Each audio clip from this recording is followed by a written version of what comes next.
కార్మికుల ఐక్యత, కార్మికుల ఐక్యత.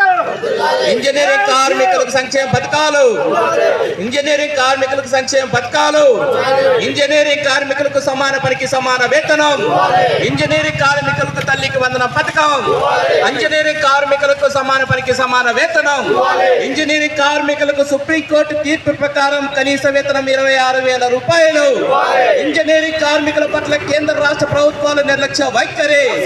CITU పోరాటం ఇంజనీరింగ్ కార్మికులకు జీతాలు పెంచేంత వరకు, పోరాటం ఇంజనీరింగ్ కార్మికులకు సంక్షేమ పథకాలు అమలు చేసేంత వరకు, పోరాటం ఇంజనీరింగ్ కార్మికులకు తల్లికి వందనం పథకం అమలు చేసేంత వరకు. ఇంజనీరింగ్ కార్మికుల ఐక్యత, ఇంజనీరింగ్ కార్మికుల పట్ల కేంద్ర రాష్ట్ర ప్రభుత్వాల నిర్లక్ష్య వైఖరి, ఇంజనీరింగ్ కార్మికుల పట్ల కేంద్ర రాష్ట్ర ప్రభుత్వాల నిర్లక్ష్య వైఖరి. ఇంజనీరింగ్ కార్మికులకు సమాన పనికి సమాన వేతనం, ఇంజనీరింగ్ కార్మికులకు సంక్షేమ పథకాలు, ఇంజనీరింగ్